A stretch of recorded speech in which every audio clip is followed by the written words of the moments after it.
Welcome, foolish mortals, to another episode of the HitchHiking Host Show. I am Wes Troop. We're being joined by a very special guest. Hi everyone, I'm Mandi. I'm so honored to be here. Thank you so much for having me. No problem. Why don't you tell us a little bit about yourself, Mandi? Well, I am a beauty queen. Got that beauty school dropout! Yeah, no. I am a huge Disney fan. I'm a season pass holder because I'm currently blocked out. I am also a huge Marvel fan. Bucky Barnes is my life. I am devoted to Bucky Barnes. I think that's just about it. Okay. Why don't you tell us a few of your favorite attractions or things at the Disney parks? Okay, because like all of my favorite attractions are like all of them, let's break down my park, okay? Magic Kingdom, love the classics, but Space Mountain, Jungle Cruise, let's see here now. I think that those are just, I love the classics in Magic Kingdom. For Epcot, Spaceship Earth, yes. I could just ride that up with you. That's about it, because it's like, that's a feeling ride in Epcot, I think. It's like I mean, Test Track is fun too. You can get some pretty cool pictures on that. Let's see, Hollywood Studios, Tower of Terror. Yes, just no Tower of Terror. Yeah, there's yeah. Just Tower of Terror. And Magic Kingdom, Animal Kingdom. Almost forgot about that big and hot park. It's easy to forget. I love Expedition Everest and I love Cali River Rapids. I'm obsessed with LeFou's Brew. I have had it in 50-degree weather, just drank the whole thing in 50-degree weather in like 10 minutes. I was shivering afterwards, but it was worth it. Nice. And I wanted some of you may remember in our early episodes that Mandi gave us sent us some pictures to use for the show. So we're definitely looking forward to seeing more pictures from Mandi on her next trip. Yes, that's next week because we're gonna like spend money on tickets. I don't know why, but and I will be there. I will be there next week, and I will be sure to get you some pictures. All right, this week we're going to discuss a ride that is very well known throughout the Disney community and even outside of the Disney parks community. Yes, mostly because of that familiar tune. We're going to be talking about It's a Small World.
When the casual fan thinks of Disney parks, one of the first things that comes to mind is one of the most famous and sometimes dreaded tunes in Disney history, It's a Small World. And while the attraction is a Disney park staple, its history actually begins at the 1964 New York World's Fair. Walt saw the fair as an opportunity to bring some of his new ideas to the East Coast for those who hadn't traveled out to his park. Along with great moments with Mr. Lincoln, Magic Skyway, Circle Vision 3D, and of course Carousel Progress, the attraction would be tested here and then would be rebuilt in California when the fair closed. Pepsi was sponsoring a pavilion along with the United Nations that was supposed to be a salute to children around the world, but they were having a hard time coming up with a concept they could all agree on. Actress and Pepsi board member Joan Crawford talked her peers into having Walt design a ride for the pavilion. Walt agreed, even though WED Enterprises would only have 11 months to create the whole pavilion and ride. Walt Disney was the one who thought the attraction would work best as a boat ride and came up with the name for it called The Children of the World. He also thought the idea of showing all of the children as audio animatronic dolls, playing, dancing, and having fun while singing their national anthem. Air Development, who had previously worked with Disney on the Matterhorn, was already creating a boat ride system and were highly involved with the ride vehicles. Imagineer Mark Davis designed many of the scenes and characters, and also brought on art director Mary Blair, who worked on features such as Peter Pan and Alice in Wonderland, to add her art and flair to things such as color styling. Blaine Gibson designed art and sculpted each of the dolls, and Mark's wife, Alice, designed the costumes for each of them. Walt made sure he was involved with the dolls' facial designs, each of which is identical in shape. Okay, Imagineers Raleigh Crump and Jack Fergus created what were known as toys, or anything that wasn't a child's doll, such as penguins, and Claude Coates designed the layout for the river. While all this was going on, Walt found out the idea of all the national anthems being sung at the same time was somewhat of a catastrophe.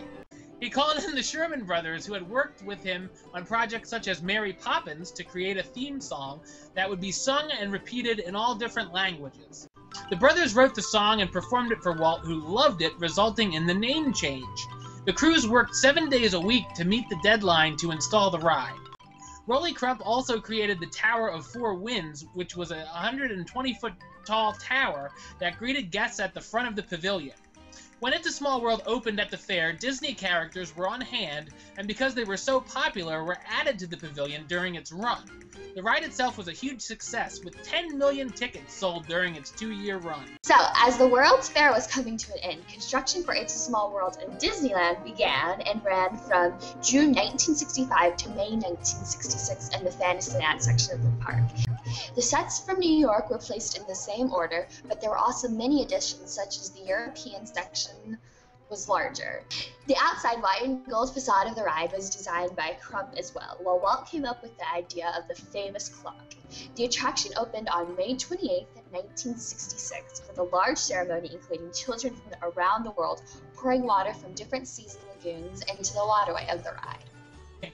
It's a Small World was a big hit in Disneyland and was soon planned for the new Florida park.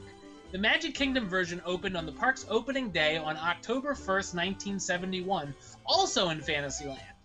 This version was very much like Disneyland's, with only minor changes. It also debuted on the opening day of Tokyo Disneyland in 1983 and Disneyland Paris, which was then called Euro Disney, in 1992. In May 2004, the ride closed for renovation and refurbishments in the Magic Kingdom, including new lighting, a sound system, and an inside facade much like Disneyland's. And it reopened in March 2005. From January to October 2008, Disneyland's version was closed as the boat system was updated. Some big changes also included the addition of 37 Disney characters placed in the lands they come from, like Alice and the White Rabbit in England, and Tinkerbell and Peter Pan, and Timon, Simba, and Pumbaa in Africa. In addition, the New Guinea Room was transformed into North America with Woody, Jessie, and Bullseye figures. From January 2011 to September 2012, the show The Magic, The Memories, and You was projected on the outside of the Disneyland attraction. The ride also opened in Hong Kong Disneyland in April 2008 and included the Disney characters as well. During the holidays, all versions of the ride, except Magic Kingdoms for some reason, have a special holiday version of the attraction, which lasts from early November to early January. It's a Small World is a classic attraction that will have a special place in the hearts of many. What are your thoughts on It's a Small World? I refuse to ride the ride because I know that when I ride the ride, all day I'll be singing the song. Yeah? Just like skipping around singing it. You have been on it before, though, I assume. Yeah, that was my favorite ride as a wee one. Was it? Oh, okay, that's neat. Yes. What are some of your favorite things about the ride? This is kind of a hard one to say that. But let's see. The catchy song. Love it, hate it.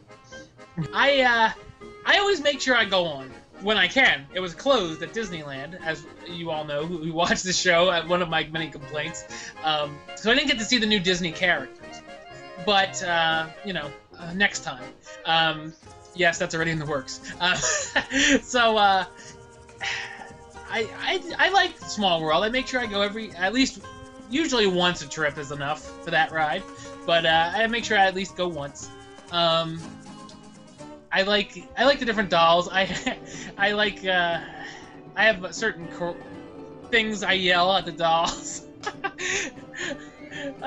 Scared of children. And scared children. Yeah, there's really nothing I don't like about the ride.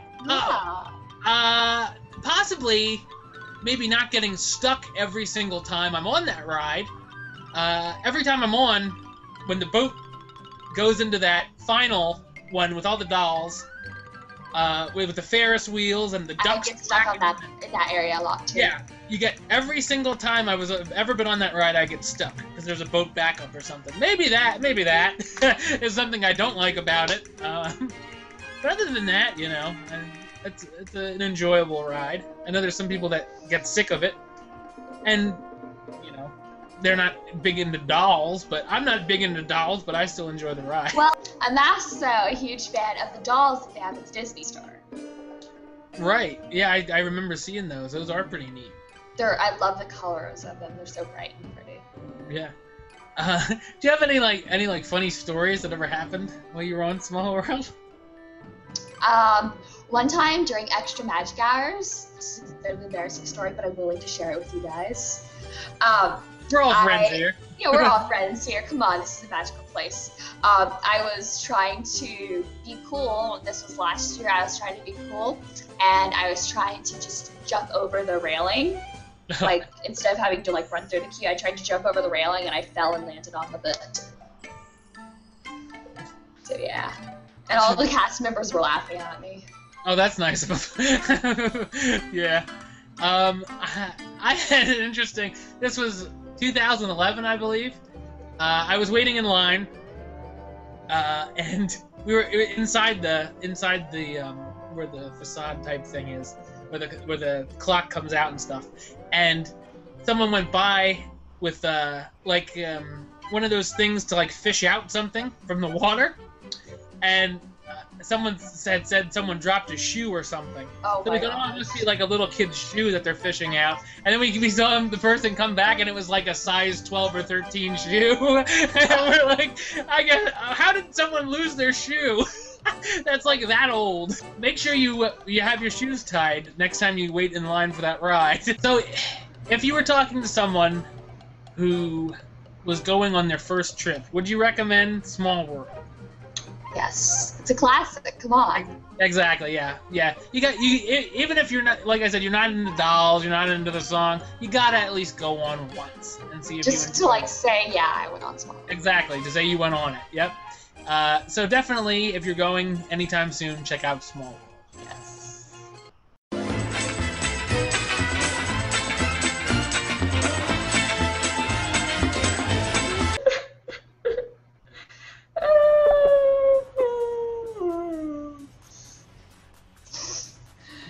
So, recently, Disney has confirmed that the American Idol experience will be closing in January 2015.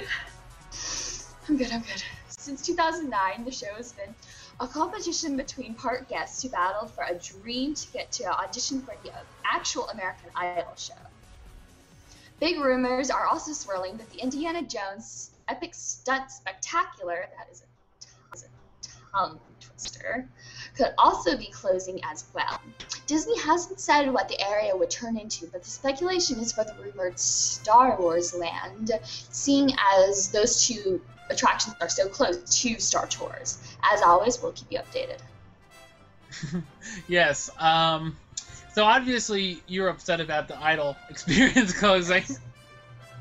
Yeah, I've seen it a few times. It's a fun show, but you know, I'm just upset because I've yet to make it to the final round. Yeah. Well, you have a little bit of time yet. Yes. It was a fun show, but and it'll be missed by pretty many. Indiana Jones is another one that's been around, and we actually did a whole show about Indiana Jones a few months ago. We had no idea it was going to be closing, but well, could be. I don't know. What do you think about Indiana Jones?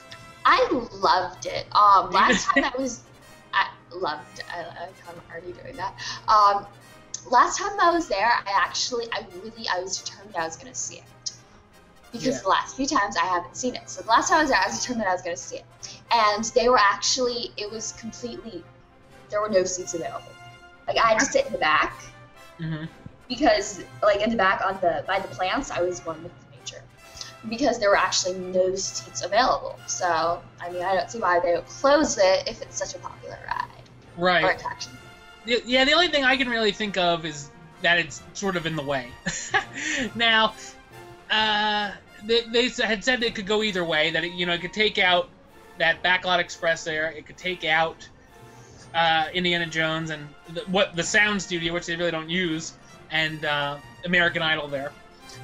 Or they could take out the Muppets and the Backlot, and believe me, I'm fine with them taking out the Backlot. I'll be the first one to say take it. But hopefully they'll be using that for Radiator Springs Racers one day. We can only hope. But yeah, I'm thinking it's more the spacing issue than anything else. That's where they're going to want to build the Star Wars land, which I think they're hoping can compete with the new Diagon Alley, even though it's years later that they're going to be doing. And for those that, Avatar Land, I don't know. That's a whole other story before we start getting into that. It seems like we talk about this every time we're on the air, but in case you didn't know, Frozen Mania continues in Disney parks. There is now a Frozen pre-parade before Mickey's Sound Station Parade in Disneyland. Elsa, Anna, and even Olaf are aboard a special Frozen float to kick off the parade. So much like Festival of Fantasy in Magic Kingdom. They have all three of those characters on. It's a little bigger than that. They don't have to share the float with its spinningness with the Princess and the Frog characters. So the float's a little cooler, but basically cooler. Yeah, I know.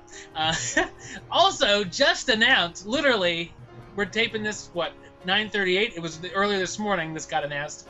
Frozen Summer Fun is on its way to Disney Hollywood Studios. There will be many different experiences, including Anna and Elsa's Royal Welcome, which is basically a mini welcome parade for the sisters, along with, for the first time in forever, Kristoff as a character. I know a lot of people have been wanting that. Some skiers and ice harvesters as well. For the first time in forever, a Frozen sing-along will feature the two sisters, along with the royal historians, quote-unquote, retelling their tale to the audience.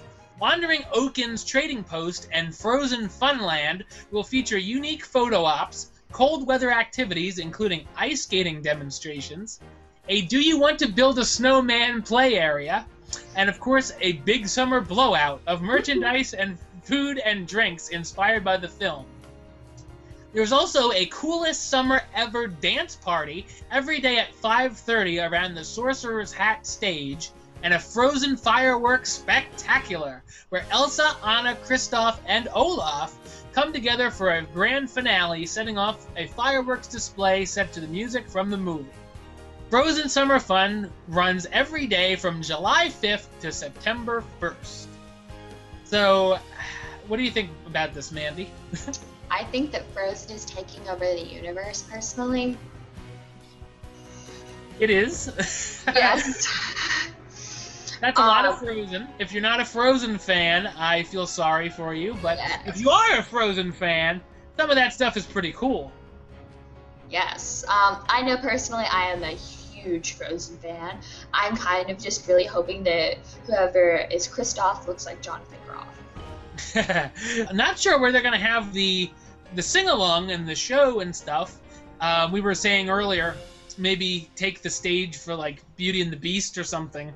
Let that have the summer off. I'm sure it'll be announced in the next few days because it opens next week, next Saturday actually. So we'll find out soon what all goes down.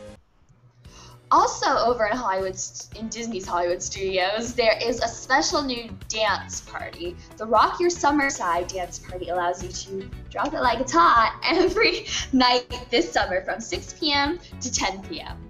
We were discussing where that was going to be, and I think we came to the conclusion that that is going to be a replacement of the High School Musical parade. I don't know what it's called. The High School Musical parade. Yeah, the walk by and not pay attention parade. That's what I call it. That's where we thought it might be. I don't know what everyone else thinks, but it's going on right now, I believe. So I guess now until August 22nd. Yeah. Yes. So I guess we'll just find out when I'm there. Over in Disneyland, a new interactive experience is on its way to Frontierland. Legends of Frontierland Gold Rush will allow guests to be part of a story that sees Frontierland and their neighbors over at Rainbow Ridge in a land feud. It will include entertainment, merchandise, food, and more. So I'm guessing this is sort of like a Sorcerer of the Magic Kingdom. Exactly, yeah. Sorcerer of the Magic Kingdom type thing. It doesn't sound like you have cards or anything, but you can create characters and all of this stuff. Legends of Frontierland begins on July 9th, so check that out if you're in the Disneyland area. There's just... it sounds pretty neat, and we were saying about Sorcerer of the Magic Kingdom.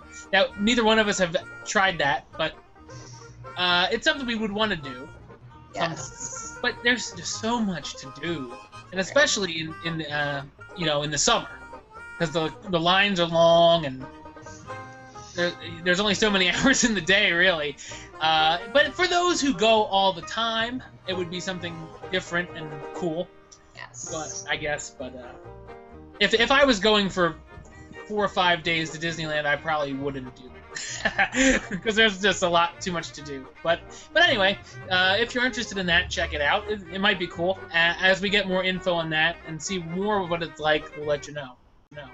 While we're speaking about Disneyland, there's also a few new ride refurbishment updates as well. Alice in Wonderland, which has been closed since March, will reopen on July 4th. Very good timing. While we knew work was being done to the outside of the ride, there was some done to the interior as well. Also, the Finding Nemo submarine voyage is set to open back up on September 27th, and after being closed since January. So a lot of work was being done to that. And I got to see it from the monorail. It was pretty neat. I got to see it without the water. And yeah, it was pretty cool. So that'll be cool. So that'll be back open. Okay, so let's talk about something I am crazy excited about. Starting on July 4th, there will be a special sneak peek of the upcoming film Guardians of the Galaxy in Disney parks. You can find the special preview at the ABC Sound Studio at Disney's Hollywood Studios in Walt Disney World and at the Magic Eye Theater in Disneyland, where Captain EO is currently showing. And, of course, Guardians of the Galaxy opens on August 1st. So I can tell you're excited for the movie. I am too. I'm planning to see it, definitely. Opening weekend. Recently the Marketplace Co-op store opened in downtown Disney Marketplace at Walt Disney World. The new shop will be a testing space for new Disney merchandise and concepts. Marketplace Co-op features 6 different boutiques, including Beautifully Disney, which is makeup, fragrances, and accessories; Cherry Tree Lane, which is scarves, shoes, and bags; There's also the trophy room, which is sports items. D-Tech on Demand, something I am pretty excited to check out, which is it's customizable and personalizable electronic accessories. There's also Zoe and Pickles, which is the cutest thing in the world for girls trends. And there's also Disney Centerpiece, which I heard is the coolest part of it, which is Disney home products and furnishings. Also, some of the items are available in the online Disney store, so that's pretty cool. Right. Yeah, I'm assuming most of the products in the Disney store online come from the Disney Centerpiece, like those plates we were talking about earlier, the glasses with some of the posters, some of the poster art on it, stuff like that. The Haunted Mansion pillows, Sweet Tomb, or whatever. Of course, they have those other places too. But yeah, there's a lot of cool items that are coming out there, and my wallet's getting thinner and thinner, I'll tell you. But are you planning on going to check the Marketplace Co-op out? Yes, when I'm there, downtown Disney is something we are for certain we are going to. Okay, very cool. You'll have to let me know how it is then. I'll take pictures. Yes, and I'll post them on our HitchHiking host. Yes. How about that? And while we're talking about merchandise, we all know I love the park T-shirts, the poster art. I have one on right now that I just got in the mail the other day. The Tiki Room finally arrived. It was Tiki time. Now, a new limited T-shirt is available at DisneyStore.com for fans of the Country Bear Jamboree, one of my favorites. Part of the special attraction poster line, the shirt features the Bear Band, who of course have real old country rhythm. The shirt is available now through June 29th. It costs $24.99 plus shipping, and will take 4 to 6 weeks for delivery. And I'm definitely ordering. All right, well, that does it for another episode. Thanks again to Mandi for stopping by and being the special co-host. No problem. Mandi, why don't you let everybody know where they can find you on the interwebs? Okay, so my Flickr is I actually have a new Flickr. I don't know if you're aware of this. It's Storybookprincess. That is my Flickr. I'm on Twitter at Mandi Disney, MANDI Disney, and my Tumblr is okay, pause because you're gonna totally die, but just try not to die, okay? Okay, my Tumblr URL is Sleepingwithbuckybarnes. So follow me.